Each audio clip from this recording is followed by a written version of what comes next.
नमस्कार, मी आशिष मगर. स्वागत आहे तुमचं ATM गुरु या यूट्यूब चॅनलवर.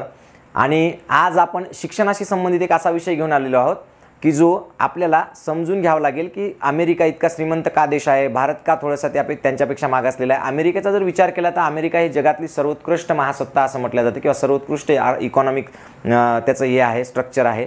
त्याचबरोबर सगळ्यात प्रगत देश आहे. तिथली मुलं जी आहेत ती असं म्हटलं जातं की खूप हुशार, क्रिएटिव्ह असतात, पण भारतामध्ये तेवढी क्रिएटिव्ह नसतात. मग तिथल्या शिक्षण पद्धतीमध्ये आणि भारताच्या शिक्षण पद्धतीमध्ये नेमका काय फरक आहे याचा तुलनात्मक आपल्याला अभ्यास करायचा आहे. हा अभ्यास करताना आपल्याला महत्त्वाचे 4 ते 5 मुद्दे पाहिजे. त्याच्यामध्ये पहिलं असेल की बोर्ड, भारतामध्ये कोणते बोर्ड असतात, अमेरिकेमध्ये कोणते बोर्ड असतात शिक्षणाचे. त्याबरोबर दुसरा मुद्दा आपल्याला पाहायचा आहे की विषय, तिथं कोणते विषय शिकवले जातात, इथं कोणते विषय शिकवले जातात. त्याच्यानंतर आपल्याला याच्यातला तिसरा महत्त्वाचा मुद्दा पाहायचा आहे की अमेरिकेमध्ये म्हणजे शाळा कशा असतात, म्हणजे शाळेचं स्ट्रक्चर काय आहे, त्याचबरोबर शिक्षक कसे असतात, शिक्षकांचं क्वालिफिकेशन काय असतं. त्यानंतर आपल्याला पाहायचं की अमेरिकेतल्या शाळा कोण म्हणजे चालवतं, म्हणजे सरकार चालवतं की प्रायव्हेट लोक चालवतात. त्याचबरोबर तिथला सिलेबस कसा आहे, भारतातला सिलेबस कसा आहे, याच्या सगळ्यामध्ये काय अंतर आहे ते आपल्याला या व्हिडिओमधून पाहायचं आहे. पहिली गोष्ट आहे, आपण पहिल्यांदा येणार बोर्डवर. अमेरिकेचं शिक्षणाचं बोर्ड कोणतं असतं आणि भारताचं कोणतं आहे. तर भारतामध्ये साधारणतः 3 बोर्ड असतात शिक्षणाचे. एक असतं स्टेट बोर्ड, म्हणजे जे स्टेट म्हणजेच राज्य असतात की नाही, राज्याचं स्वतःचं एक राज्य शिक्षण मंडळ असतं, राज्य शिक्षण बोर्ड असतं, बरोबर आहे. त्याच्यानंतर असतं केंद्राच्याला आपण काय म्हणतो, CBSE असं म्हणत असतो, आहे की नाही. आणि त्याच्यानंतर एक असतं इंटरनॅशनल, ज्याला आपण म्हणतो ICSE असं म्हणत असतो, बरोबर आहे.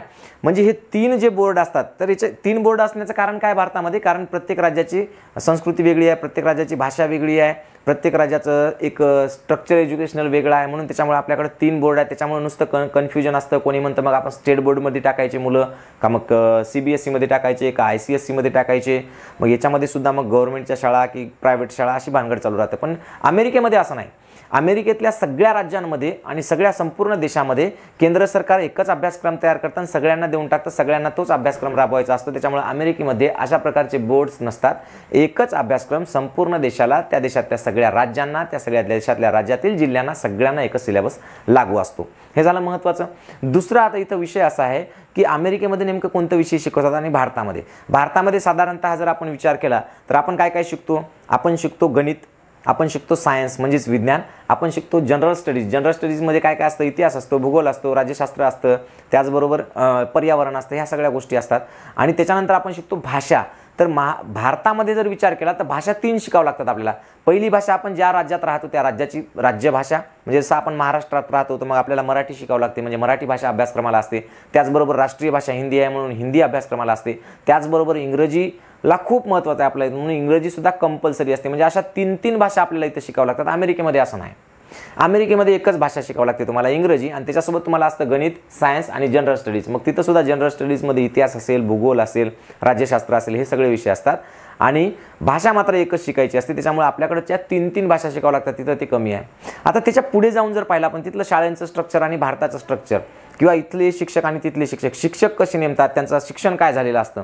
तर पहा, भारतामध्ये साधारणतः प्री प्रायमरी नावाचा एक प्रकार आहे, तो अमेरिकेत आहे. पण भारतामधली प्री प्रायमरी 3 वर्षाची आहे. म्हणजे नर्सरी, LKG, UKG असे 3 प्रकार पडतात. नर्सरी, LKG, UKG 3 प्रकार, बरोबर आहे. म्हणजे 3 वर्षाचं प्री प्रायमरी शिक्षण असतं. अमेरिकेमध्ये असं नाही. अमेरिकेमध्ये प्री प्रायमरी फक्त एकच वर्ग असतो, ज्याला आपण UKG म्हणतो. म्हणजे इकडं भारतामध्ये 3ऱ्या वर्षापासून मुलं शाळेत जातात. 3 ते 4 वर्षांमध्ये नर्सरी, 4 ते 5 मध्ये LKG आणि 5 ते 6 मध्ये UKG. तिथं तसं नाही. तिथं मूल 5व्या वर्षानंतर 5 वर्ष पूर्ण झाल्या शाळेतच टाकल्या जात नाही. म्हणजे पहा, भारतात शिक्षणाची एवढी सगळी म्हणजे परिस्थिती अशी आहे की त्याला 3 वर्षापासून शाळेत टाकतात, तरीसुद्धा अमेरिका प्रगत आहे, पुढे आहे. त्याचं कारण त्याच्या सिलेबसमध्ये आहे, शिकवण्याच्या पद्धतीमध्ये आहे. त्याच्यानंतर काय होतं पहा, प्री प्रायमरीला भारतामध्ये मॉन्टेसरी नावाचा कोर्स करावा लागतो. तर तिथं सुद्धा मॉन्टेसरी नावाचा कोर्स करावा लागत असतो. तर ते 2 वर्षाचा आहे. प्री प्रायमरीला सुद्धा तिथं मॉन्टेसरी सहित म्हणजे BA करावं लागतं, BEd करावं लागतं, बॅचलर इन एज्युकेशन. आणि भारतामध्ये जर विचार केला तर प्री प्रायमरीला फक्त काय करावं लागतं, मॉन्टेसरी कोर्स करावा लागतो. पण तिथं प्री प्रायमरीला सुद्धा काय करावं लागतं, बॅचलर इन एज्युकेशन, जो 4 वर्षाचा कोर्स आहे तो करावा लागतो. त्याच्यानंतर भारतात 1ली ते 5वी पर्यंत साधारणतः आपण काय केलेलं असतं, DEd केलेलं असतं, हे की नाही, म्हणजे डिप्लोमा इन एज्युकेशन केलेलं असतं. पण तिथं तसं नाही. तिथं 1ली पासून 5वी पर्यंत बॅचलर इन एज्युकेशन म्हणजेच BEd, तो 4 वर्षाचा कोर्स केलेलाच असावा लागतो. तो 4 वर्षाचा कोर्स केलेला असल्याशिवाय तिथं त्याला शिक्षक म्हणून घेत नाही. मग आपल्याकडे 5वीच्या पुढे जे आहे 6वी 7वी 8वीपर्यंत किंवा 9वीपर्यंत 10वीपर्यंत अगदी 11वी 12वीपर्यंत आपल्याला एम एड करावं लागत असतं, बरोबर आहे. एम एड झालं की आपण तिथपर्यंत शिकवतो. तिथं तसं नाही. तिथं मिडल स्कूल जे असतात ते असतात 5वी ते 8वीपर्यंत आणि त्याच्यानंतर मग हाय स्कूल जे असतात ते असतात 9वी ते 12वीपर्यंत. तर मिडल स्कूलला सुद्धा आणि हायस्कूलला सुद्धा बॅचलर इन एज्युकेशन त्याचबरोबर मास्टर इन एज्युकेशन म्हणजे BEd आणि MEd हे दोन्हीही पदव्या धारण केलेल्या असल्या पाहिजे. आणि दोन्ही म्हणजे BEd तिथं 4 वर्षाचं आहे आणि मास्टर 2 वर्षाचं, असं 6 वर्षाचं एकूण त्यांनी शिक्षण घेतलेलं असलं पाहिजे, तरच मग ते त्यांना तिथं शिक्षक म्हणून घेतात. आता हे झालं शिक्षकांच्या क्वालिटीच्या बाबतीतलं.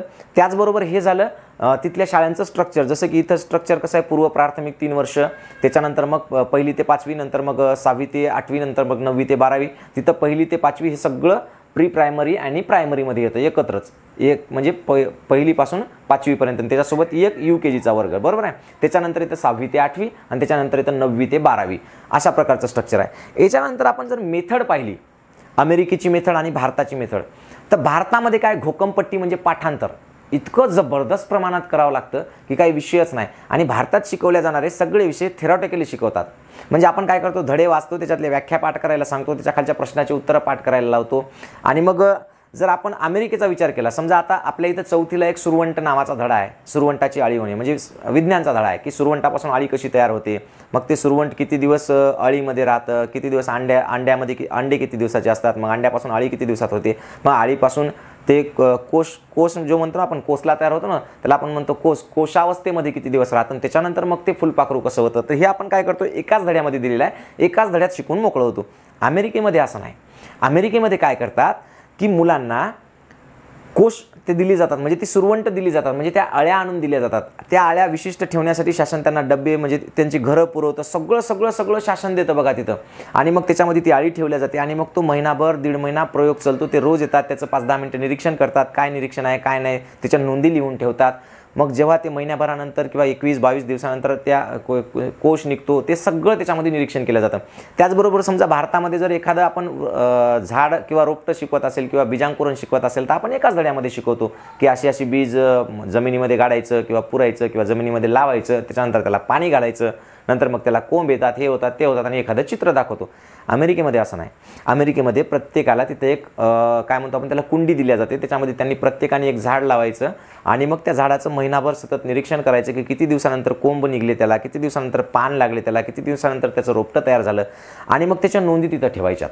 अशा प्रकारचं तिथं प्रॅक्टिकली म्हणजे प्रत्येक विषय हा प्रॅक्टिकली शिकवला जातो. आणि प्रॅक्टिकल हे सर्वस्वी सरकारी शाळेमध्ये शासनाकडून दिलं जातं. म्हणजे भारतामध्ये आपल्याला जर एखाद्या शाळेत जायचं असेल तर आपल्याला पुस्तकं घ्यावं लागतात, दप्तर घ्यावं लागतात, वह्या घ्यावं लागतात, सगळं घ्यावं लागतं. अमेरिकेमध्ये असं काहीही नाही. अमेरिकेमध्ये तुम्हाला वह्या शासन पुरवतं, पेन शासन पुरवतं, पेन्सिल शासन पुरवतं, पुस्तकं शासन पुरवतं, सगळ्या गोष्टी शासन पुरवतं. फक्त तुम्हाला शाळेपर्यंत जावं लागतं. ठीक आहे. दुसरी महत्त्वाची गोष्ट, भारतात घोकमपट्टी असते, तिथं प्रॅक्टिकल असते. म्हणजे भारतात थेरॉटिकली शिकवतात, तिथं काय करतात प्रॅक्टिकली शिकवतात. आता याच्यामध्ये सिलेबसचा जर विचार केला तर अमेरिकेचा सिलेबस हा भारताच्या सिलेबसपेक्षा खूप मागे आहे. खूप मागे म्हणजे खूपच मागे. जे आपल्याकडची मुलं KG1 KG2ला शिकतात ते डायरेक्ट 2री 3रीला शिकतात तिथं. म्हणजे भारताकडे कॉम्प्युटर एक नावाचा विषय आहे ज्याच्यामध्ये आपण माहिती तंत्रज्ञान शिकवतो. हा पार प्रायमरी स्कूलपासून सुरू झालेला आहे. तिथं हा विषयच नाही. कॉम्प्युटर हा विषय शिकवला जात नाही तिथं. फक्त UKG पासून म्हणजे प्री प्रायमरी स्कूलपासून त्यांच्या नावाचं शासन त्यांना एक टॅब देतं, एक लॅपटॉप देतं आणि त्याच्यावर काही त्यांना म्हणजे काय दिले जातात, काय म्हणतो आपण त्याला, वेगवेगळे हे दिले जातात, टास्क दिले जातात की त्यांना करून आणायचे असतात किंवा सोडवून आणायचे असतात किंवा मग काही एखादे प्रकल्प दिलेले असतात की ते त्यांनी स्वतः तयार करायचे, सोडवायचे असतात. त्याच्यामुळे तिथं लहानपणापासून त्यांना कॉम्प्युटरचं, टॅबचं, या सगळ्याचं नॉलेज होतं. तिथं आणखी महत्त्वाची गोष्ट म्हणजे तिथल्या सिलेबसमध्ये आपल्यासारखा इतका व्हास्टपणा नाही, इतकं जबरदस्त म्हणजे इतकं कोंबू भरले नाही. त्यातही आपल्या इथं काय माहिती आहे का, स्टेट बोर्डचा सिलेबस तरी थोडासा ठीक आहे, चांगला आहे, मुलांच्या वयानुरूप आहे. पण जे ICSE आहे किंवा CBSE आहे यांचा जो सिलेबस आहे तो बिनाकामाचा व्हास्ट केलेला आहे. म्हणजे स्टेट बोर्डच्या सिलेबसमधून तेच मिळतं पण CBSEच्या सिलेबसमध्ये पण तेच असतं, पण त्याला इतकं मोठं केलं, इतकं वास्ट केलं, इतकं बिनाकामाचं की लेकरं त्या बर्डन खाली खूप दबलेली असतात. आणि मग काय होतं, भारतामध्ये जे शिक्षण घेतात मुलं ते फक्त थेरॅटिकली घेतात, फक्त पाठांतरावर भर असतो, कारण ते पाठ केलेले त्यांना उतरवायचं असतं पेपरमध्ये आणि त्याच्यानुसार मार्क पडतात. इकडं मात्र अमेरिकेमध्ये तसं नसतं. आता त्याच्यात नंतरचा मुद्दा आहे, तिथं शाळा कोण चालवतं, तर तिथं शाळा चालवतात साधारणतः सरकारी शाळा जास्त आहेत. म्हणजे प्रत्येक एरियामध्ये एक शाळा असते, त्या एरियातली मुलं त्याच सरकारी शाळेमध्ये जातात. तिथं भरपूर प्रमाणामध्ये सगळ्या मुलांना सगळ्या भौतिक सुविधा उपलब्ध असतात. म्हणजे 100 पैकी जवळपास 94 ते 95% इथपर्यंत विकसित अशा शाळा असतात. आणि मग काय होतं, तिथल्या ज्या खाजगी शाळा आहेत त्या खाजगी शाळांची फीस खूप जास्त असते आणि तिच्यात विद्यार्थी कमी असतात. जसं समजा अमेरिकेमध्ये जर विचार केला तर सरकारी शाळा काय काय पुरवते, कपडे पुरवते, अन्न पुरवते, म्हणजे शाळेतल्या सगळ्या सुविधा, पिण्याचं पाणी असेल, सगळ्या गोष्टी पुरवते. त्याचबरोबर शाळेत यायला बससुद्धा फुकट असते. आणि एवढं सगळं करून खूप चांगल्या प्रकारचं शिक्षण देऊन त्याला एकही रुपया फीस नसते. आणि अमेरिकेमध्ये एकूण लोकसंख्येच्या म्हणजे एकूण विद्यार्थी संख्येच्या 90% विद्यार्थी हे सरकारी शाळेत शिकतात. 90 ते 91%. म्हणजे आता या 2022चा जर विचार केला तर 6 कोटी मुलं ही कशामध्ये आहेत, तिथल्या सरकारी शाळेमध्ये आहेत. आणि फक्त 5 ते 6 लाख मुलं तिथल्या प्रायव्हेट स्कूलमध्ये आहेत. पण भारतामध्ये असं नाही. भारतामध्ये सरकारी शाळा असली तरी वह्या आपल्यालाच घ्यावं लागतात, पुस्तकं आपल्यालाच घ्यावं लागतात, कपडे आपल्यालाच घ्यावं लागतात, पाटी पेन्सिल सगळं आपल्यालाच घ्यावं लागतं. एवढं सगळं करून सुद्धा परत इथल्या जर खाजगी शाळा पाहिलं तर त्याच्या भरमसाठ फीसेस आहेत. आणि भारतातला जर विचार केला तर 60% मुलं सरकारी शाळेत आहेत आणि जवळपास 40% मुलं खाजगी शाळांमध्ये आहेत.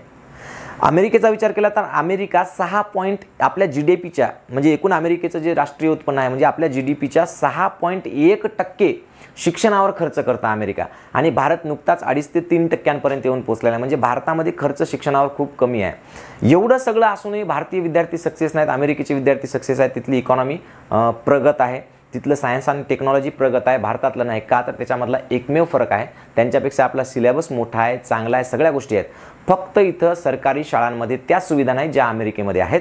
दुसरी महत्त्वाची गोष्ट की तिथं सगळं प्रॅक्टिकली शिकवलं जातं. इथं प्रॅक्टिकली शिकवण्यासाठी कोणतेही साधनं, भौतिक साधनं, लायब्ररीज किंवा प्रयोगशाळा असं कोणतेही काही उपलब्ध नाही. इथं सिलेबस पूर्ण करणे आणि त्याची घोकंपट्टी करून घेणे आणि ते पेपरमध्ये उतरवणे आणि त्याच्यानुसार त्याला मार्क किंवा टक्केवारी देणे याच्यावर जास्त भर आहे. म्हणून भारत हा शिक्षणाच्या बाबतीमध्ये खूप मागे आहे अमेरिकेच्या असं आपल्याला म्हणावं लागेल. तर हे तुम्हाला मी तुलनात्मकरित्या सांगितलं की अमेरिकेत काय आणि भारतात काय.